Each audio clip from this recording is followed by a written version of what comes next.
नमस्कार, बहुत स्वागत है आप सभी का। जी मध्य प्रदेश छत्तीसगढ़ देख रहे हैं आप। मैं हूं आपके साथ कोमल गंगवार। अच्छी स्किन कौन नहीं चाहता। हर कोई चाहता है कि उसका चेहरा साफ, चमकदार और बेदाग दिखे, लेकिन सिर्फ चाहने से कुछ नहीं होता। बहुत से लोग रोज महंगे स्किन केयर प्रोडक्ट्स लगाते हैं, सोशल मीडिया पर देखे जाते हैं नुस्खे, उन नुस्खों को अपनाते हैं, हर सुबह शाम चेहरा धोते हैं, फिर भी जब आईने में वही पिंपल्स, झाइयां या बेजान स्किन देखते हैं तो सवाल उठता है कि गलती कहाँ हो रही है। बदलते मौसम के साथ कपड़े, खान पान तो बदलते ही हैं, साथ ही स्किन की जरूरतें भी बदल जाती हैं। ऐसे में स्किन केयर के बारे में जानना जरूरी है कि आखिर कैसे स्किन केयर होनी चाहिए, क्या करना चाहिए, क्या नहीं करना चाहिए। आज इसी मुद्दे पर खास मेहमानों के साथ विस्तार से बात करेंगे, लेकिन उससे पहले कुछ लोगों के रिएक्शंस आपको सुनवाते हैं। मैं तो वही सनस्क्रीन यूज करती हूँ और धूप से निकलने से पहले ना स्कार्फ वगैरह और गोगल वगैरह लगा के निकलती हूँ ताकि धूप से बच सकूं। जिससे कि आपकी स्किन अच्छी रहेगी तो अच्छा रहेगा और आपकी हेल्थ भी अच्छी रहेगी। पानी तो आपको पल पल में पीना चाहिए, जैसे जूस वगैरह हो गया, फ्रूट्स खाना चाहिए गर्मी में, स्लीपिंग शेड्यूल अच्छे लेना चाहिए। बस लड़कियों के लिए सबसे बहुत जरूरी रहता है स्किन केयर। स्किन केयर के लिए तो हम जो जितना करें उतना कम है। सबसे पहले अपने आप को हाइड्रेट रखना बहुत जरूरी है, तो जितना हो सके उतना आप लोग पानी पीजिए। साथ में पानी के साथ ऑल्टरनेटिव जो है आप लोग नारियल पानी ले सकते हैं। नारियल पानी तो बहुत अच्छा है, हाइड्रेशन भी मेंटेन करता है, प्लस स्किन को ग्लोइंग अंदर से करता है। और प्लस साथ में सनस्क्रीन बहुत मस्ट इंपॉर्टेंट है। लाइक जो आप डेली अपना स्किन केयर का रूटीन करते हैं, साथ में आप सनस्क्रीन भी उसमें ऐड कीजिए तो वो ज्यादा अच्छा रिजल्ट देगा। आप क्या क्या यूज करती हैं? मैंने जो बताया वो खुद मैं यूज करती हूँ। मतलब कुछ भी चीज हम लोग यूज करेंगे उससे ज्यादा अच्छा है कि हम लोग पानी पिए। और उसके बाद है हम लोग डेली वेयर में जैसे मतलब अगर बाहर निकलते हैं, धूप में निकलते हैं तो सनस्क्रीन वगैरह यूज करते हैं। मैं ज्यादातर दही में बेसन डाल के, गुलाब जल डाल के उसका पेस्ट बना के खुद ही यूज करती हूँ। और घर पे गाय का घी बनाती हूँ, उसको लगाती हूँ चेहरे से। और जब मैं घर से बाहर निकलती हूँ तो सनस्क्रीन का यूज करती हूँ। गर्मियों के दिनों में मैं अपनी स्किन को अच्छी रखने के लिए बाहर निकलने से पहले चेहरे पे सनस्क्रीन लगाती हूँ। चेहरे को और बॉडी के दूसरे पार्ट को ढककर निकलती हूँ और बहुत सारा पानी पीती हूँ स्किन को हाइड्रेट रखने के लिए। हम गमछा लेके निकलते हैं घर से और आंखों के लिए चश्मा लगाते हैं और घर से ठंडी चीजें खा के निकलते हैं। चेहरे के लिए क्या ध्यान रखते हैं स्किन खराब ना हो जाए, गर्मी पड़ रही है, मौसम बदल रहा है। स्किन के लिए बढ़िया सरसों का तेल थोड़ा सा पानी मिलाकर लगाकर और गमछे का इस्तेमाल करते हैं। ख्याल तो ऐसे अपन तो पुरुष है, काम पे निकलते हैं घर से सुबह, घर में काम करते हैं तो ऐसा भी खास ख्याल नहीं है। लेकिन घर पे जो गुलाब जल मिल जाए, ठीक है ना, कोई भी ऐसे क्रीम तो महिला यूज करती है, लगा लेते, वैसे तो कोई ऐसा नहीं, विशेष कुछ नहीं है। मौसम बदल रहा है, बीच में मुझे ये दिक्कत आई थी कि स्किन के ऊपर कुछ खुजलाहट और इरिटेशंस पैदा हुए थे। तो मैंने फिर लोगों से जब सलाह ली तो दवाई लेने के बजाय मैंने नारियल के तेल का प्रयोग किया। नारियल का तेल जो होता है वो आपके शरीर को हाइड्रेट करता है, बहुत अच्छे से नमी देता है शरीर में। और फिर धीरे धीरे महीना 15 दिन में मैं उस समस्या से निजात पा गया। सर अभी इतनी गर्मी है, मैं अपना फेस को रेगुलर वॉश करता हूँ, सनस्क्रीन आती है उसको लगाता हूँ, रेगुलर पानी ज़्यादा पीता हूँ क्योंकि गर्मी इतनी है, धूप में निकलोगे चक्कर आ जाता है, इसलिए पानी मैं ज़्यादा पीता हूँ। फ्रूट जैसे ऑरेंज ज़्यादा खाता हूँ जिससे अपने को विटामिन ज़्यादा है। और चर्चा करेंगे, कुछ सवालों के जवाब लेंगे, या आखिर कैसे स्किन केयर करें वो जवाब लेंगे। हमारे साथ डर्मेटोलॉजिस्ट डॉक्टर निशी नागरिया जुड़ रहे हैं, डॉक्टर रूपल बंसल जो कि डर्मेटोलॉजिस्ट और ट्राइकोलॉजिस्ट हैं, doctor Kapila Verma skin specialist हैं। आप सभी मेहमानों का बहुत स्वागत है जी मध्य प्रदेश छत्तीसगढ़ पर। शुरुआत मैं डॉक्टर निशी आपसे करना चाहूंगी। मौसम बदलता है तो स्किन की जरूरतें भी बदलती हैं, और साथ ही अगर हम बात करें कि क्या क्या हम उपयोग में ला सकते हैं, मेल और फीमेल दोनों के लिए ही बताइएगा। तो बेसिकली एक चीज़ जो हमने बहुत सुनी है वो ये है कि हाइड्रेशन बहुत ज़्यादा ज़रूरी है। डेफिनेटली बहुत सारा पानी पीना इज़ वेरी इंपॉर्टेंट, बट साथ में हमें ये भी ध्यान रखना है कि हम इलेक्ट्रोलाइट्स जो है वो इनफ मात्रा में अपनी बॉडी को दे रहे हैं। तो कोकोनट वाटर है या संतरा है, वाटरमेलन है, ये सब हमें बहुत कंज्यूम करना है। बट साथ में एक चीज़ का हमें ये भी ध्यान रखना है, सिर्फ पानी पीने से ऐसा नहीं है कि हमारी स्किन हाइड्रेटेड हो जाएगी। हमें अच्छे से मॉइस्चराइजर का भी यूज़ करना है। ये नहीं है कि अगर समर आ गया है तो हमें अब मतलब मॉइस्चराइजर की ज़रूरत नहीं है। हालांकि ये ध्यान रखना है कि मॉइस्चराइजर बहुत थिक ना हो, कोई माइल्ड जेल बेस्ड या water based moisturiser is something जो कि आपको डेफिनेटली मतलब हाइड्रेट करके रखेगा और आपके स्किन के पोर्स को क्लॉग भी नहीं करेगा। ठीक है डॉक्टर रूपल, मेरा सवाल अगला आपसे रहेगा। मौसम बदल रहा है और हेयर फॉल भी लोगों को बहुत ज़्यादा होने लगता है, स्किन में भी बदलाव आते हैं, क्योंकि अगर हम स्किन को लेकर कई बार ऐसा देखा जाता है कि अगर स्किन ट्रीटमेंट हो रहा है तो हेयर के लिए भी बताया जाता है, दोनों जगह ही कॉम्बिनेशन बैठाया जाता है। थोड़ा इसको लेकर समझेंगे। मौसम बदलता है तो होता है, एंड हमारी अगर स्कैल्प वीक है, हमारे हेयर रूट्स वीक हैं, तो उसकी वजह से हेयर फॉल होता है। एंड रूट्स वीकनेस का further reasons most of the times या तो न्यूट्रिशन डेफिशिएंसीज होते हैं, या स्ट्रेस होता है, या हार्मोनल एबनॉर्मलिटी होती है। तो हमें इसको बिल्कुल भी नज़रअंदाज नहीं करना चाहिए। सबसे पहले आइडेंटिफाई करना चाहिए कि रूट कॉज क्या है, क्यों बाल की जड़ें कमज़ोर हो रही हैं, क्या स्कैल्प अनहेल्दी है, क्या न्यूट्रिएंट्स पूरे नहीं हैं, हार्मोनल वर्कअप की जो ज़रूरत है वो कराएं, अपने ब्लड टेस्ट कराएं, and accordingly as per the condition hair का ट्रीटमेंट स्टार्ट करना चाहिए। ठीक है डॉक्टर कपिला, अब हम स्किन को लेकर बात करें तो उन प्रोडक्ट्स को लेकर बात कर लेते हैं लोग जो अप्लाई करते हैं, क्योंकि ये कहा जाता है कि अगर आपका इनटेक ठीक होगा तभी आपकी स्किन ठीक होगी, लेकिन उस चीज़ पर शायद लोग ज़्यादा ध्यान देते नहीं हैं। तो इनटेक और जो प्रोडक्ट्स हैं उनके बारे में हम बात करेंगे, क्योंकि सबसे ज़्यादा जो महत्वपूर्ण है वो सनस्क्रीन को लेकर बात कर लेते हैं, क्योंकि SPF 50 और SPF 70 को लेकर बहुत कंफ्यूजन रहता है। जी आपने बहुत सही बोला। इस मौसम में क्योंकि धूप बढ़ गई है, अल्ट्रावायलेट रेज आ रही हैं जो कि 2 प्रकार की होती हैं, अल्ट्रावायलेट A एंड B, और प्रोटेक्शन दोनों के लिए चाहिए होता है। तो SPF basically ultraviolet B rays के प्रोटेक्शन को इंडिकेट करता है। इंडियन स्किन टाइप पे 30 SPF भी सफिशिएंट है, लेकिन जिनका डायरेक्ट सन एक्सपोजर ज्यादा है, जो घर के बाहर रहते हैं, उनके लिए 50 एंड उससे ज्यादा SPF होना बेटर है। But 50 SPF Indian skin type के लिए सफिशिएंट है। जरूरी नहीं है कि हम 70 या आजकल इवन 100 SPF अवेलेबल है उस पे ही जाए। दूसरी चीज जो मैंने बोली UVA रेज, इसका प्रोटेक्शन देखने के लिए हमें PA स्टार रेटिंग देखनी होती है।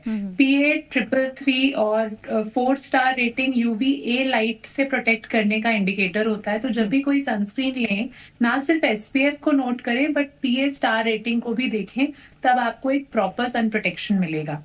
दूसरी चीज मैंने बहुत लोगों से अभी सुना जब बता रहे थे कि वो धूप में जाने के पहले सनस्क्रीन लगाने का बहुत ध्यान रखते हैं, बट घर के अंदर होने पे भी सनस्क्रीन लगाना जरूरी है। इस बात को लोग मिस कर जाते हैं। आजकल ओजोन लेयर के डिप्लीशन की वजह से अल्ट्रावायलेट रेज ज्यादा आ रही हैं, तो इंडोर लाइटिंग और जो रिफ्लेक्टेड लाइट विंडोज से आ रही है उसको लोग मिस कर जाते हैं। तो वो नहीं करना है आपको। As a routine daily after your skin care की फेस वॉश किया, मॉइस्चराइजर लगाया, एक सनस्क्रीन की लेयर लगानी ही चाहिए, क्योंकि स्क्रीन टाइम भी बहुत ज्यादा है और इंडोर लाइटनिंग काफी बढ़ गई है।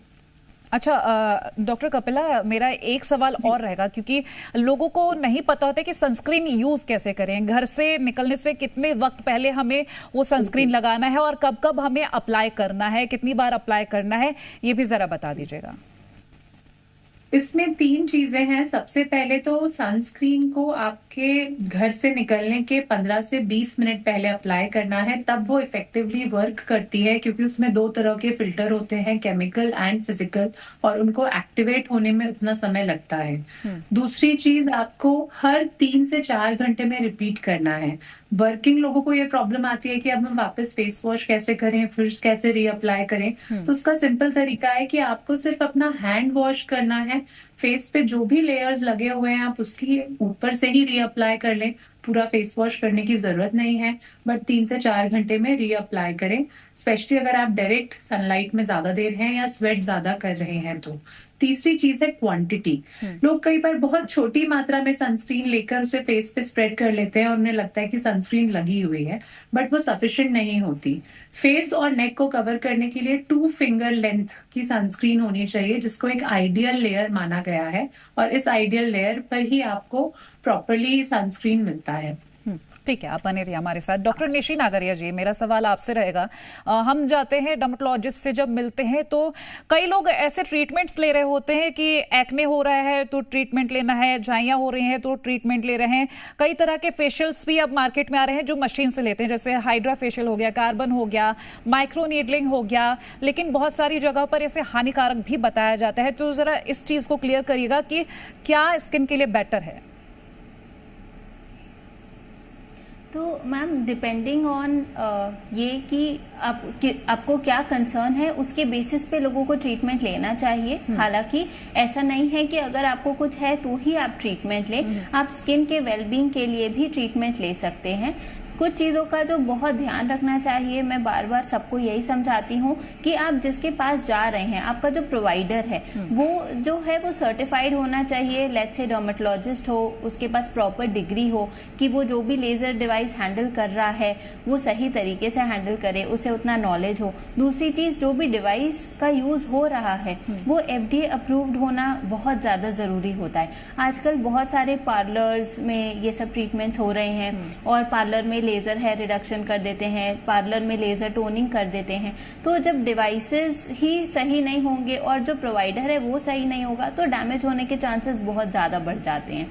तो एक अवेयरनेस की बात है, आप जिसके पास भी जा रहे हैं अपने स्किन ट्रीटमेंट को लेके, आप स्किन ट्रीटमेंट के लिए डर्मेटोलॉजिस्ट के पास ही जाइए। अगर आपको हड्डी में कोई दिक्कत होती है, अगर आपका हाथ फ्रैक्चर होता है तो आप डेफिनेटली कोई पेट वाले के पास या गैस्ट्रोएंटरोलॉजिस्ट के पास नहीं जाते हैं, आप डर्मेटोलॉजिस्ट के पास जाते हैं।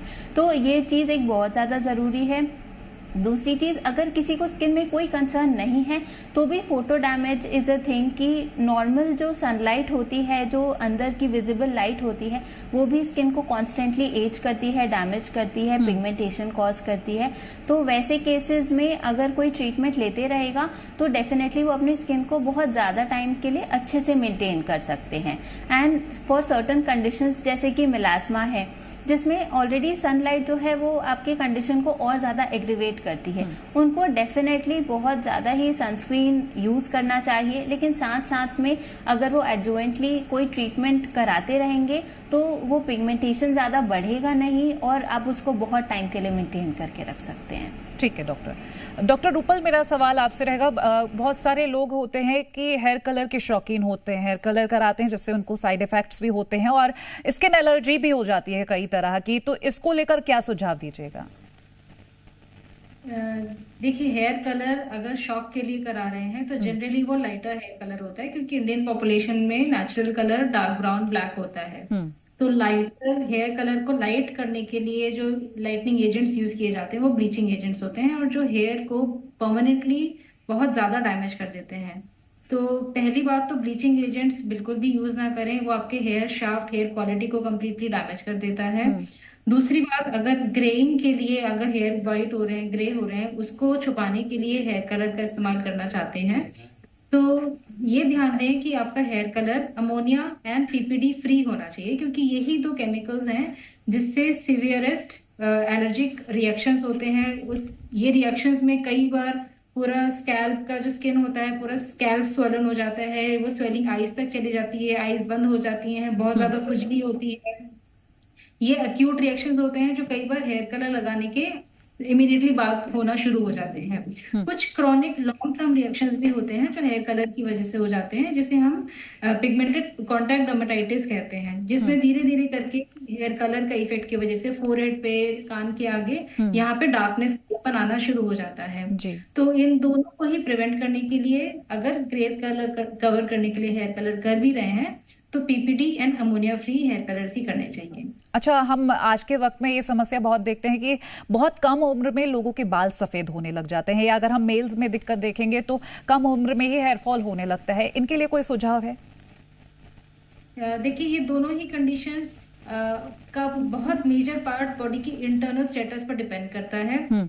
सबसे पहले जो बात हुई हेयर प्रीमेच्योर ग्रेइंग, जो समय से पहले हेयर का ग्रे होना, इसमें एक मेजर पार्ट होता है जेनेटिक्स का, कि बॉडी में जेनेटिकली क्या फैक्टर्स है कि हेयर जल्दी ग्रे होगा या नहीं होगा। दूसरा बॉडी में बनने वाले टॉक्सिन्स का इफेक्ट होता है कि क्या हमारा खान पीन है, क्या हमारा स्लीप साइकिल है, क्या हमारी आदतें हैं, कितना प्रोसेस्ड फूड खा रहे हैं, कितना नेचुरल फूड खा रहे हैं, स्मोकिंग ड्रिंकिंग की आदत है या नहीं है। जितना ज्यादा अनहेल्दी लाइफस्टाइल होगा, जितना ज्यादा टॉक्सिन बिल्डअप होगा, उतना ही जल्दी हेयर में ग्रेइंग का इफेक्ट आना शुरू हो जाएगा। ठीक है। और दूसरी बात जो आप बोल रही हैं कि हेयर फॉल होने लग जाते हैं, मेजरली वो होता है एंड्रोजेनेटिक एलोपेशिया की वजह से, एंड दैट अगेन वो भी एक नेचुरल फॉर्म होता है जो कई मेल्स में होता है, एंड वो उनकी बॉडी का नेचुरल फॉर्म है। इम्पोर्टेंट ये है कि हम उसको टाइमली आइडेंटिफाई करें। जैसे धीरे आगे से एक पैटर्न के फॉर्म में बाल जाने शुरू हो जाते हैं, हेयर की जो थिकनेस है वो फाइन हो जाती है, ऐसा लगता है कि आगे से बहुत पतले पतले बाल आ रहे हैं, तो हम उसको टाइमली आइडेंटिफाई करें, क्योंकि अपने आप में ये कंडीशन जेनेटिकली डिटरमाइंड होती है कि जिसको है वो होना ही है। आप अपनी लाइफ को फास्ट या स्लो कर सकते हैं, लेकिन वो रहता ही है। तो आप टाइमली आइडेंटिफाई करेंगे तो टाइमली उसका ट्रीटमेंट शुरू करेंगे, एंड अगर टाइम पे शुरू करते हैं तो minimal treatment just may be lotion and tablet से ही वो मेंटेन हो जाता है, बचे हुए बाल बचे रहते हैं, एंड स्कैल्प अपना hair line hair density maintain कर सकते हैं।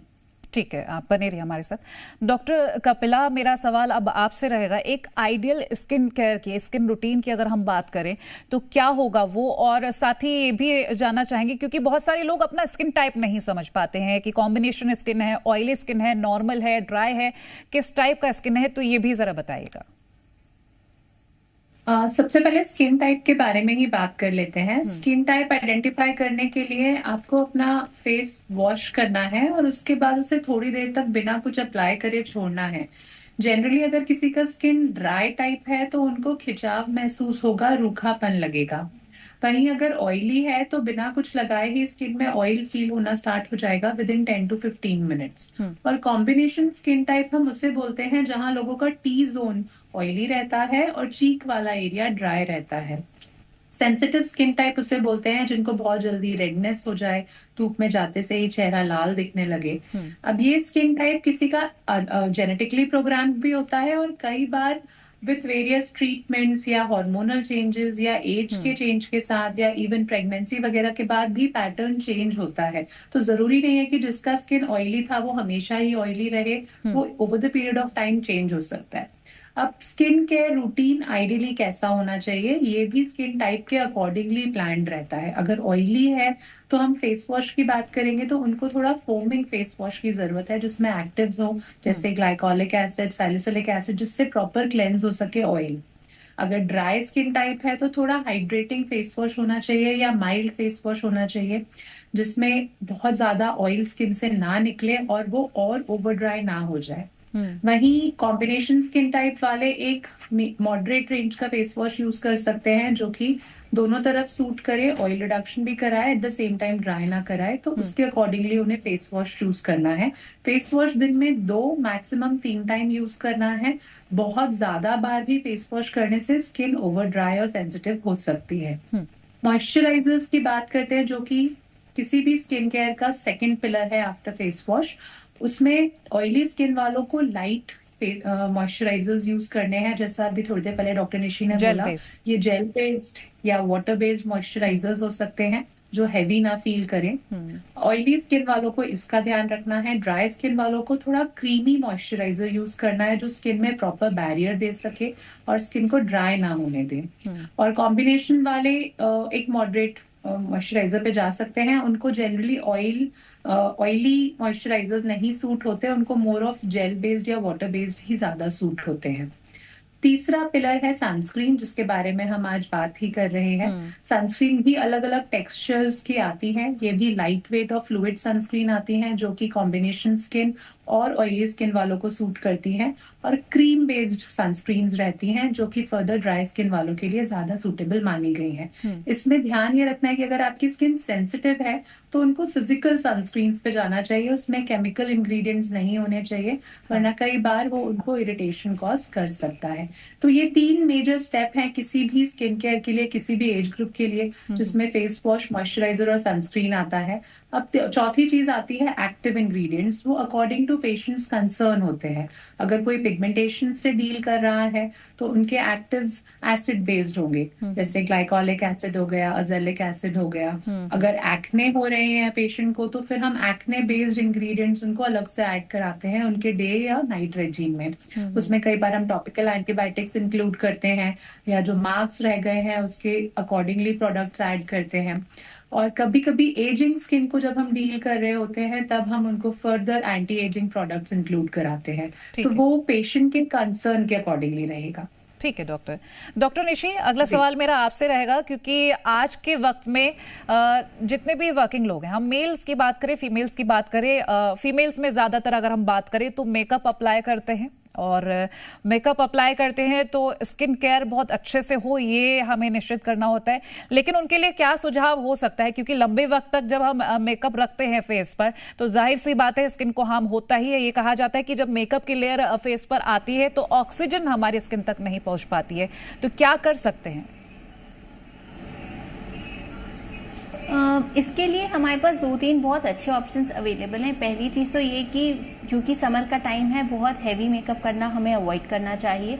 दूसरी चीज़ ये कि जब हम मेकअप बेस लगाते हैं उसके पहले जो हम सनस्क्रीन लगाते हैं, अगर आपकी स्किन में बहुत ज़्यादा पिगमेंटेशन नहीं है, बहुत ज़्यादा कंसर्न नहीं है, तो आप अपना फाउंडेशन बेस या कंसीलर को स्किप करके आप डायरेक्टली एक टिंटेड सनस्क्रीन यूज़ कर सकते हैं, जो कि ऑलरेडी फाउंडेशन ही फिनिश आपको देती है, but it does not clog your pores. तो आप वो यूज़ करने के बाद उसके बाद आपको जो करना है, आप थोड़ा सा लिपस्टिक लगा लिए, ब्लश लगा लिए या मस्करा लगा लिए, and you good to go.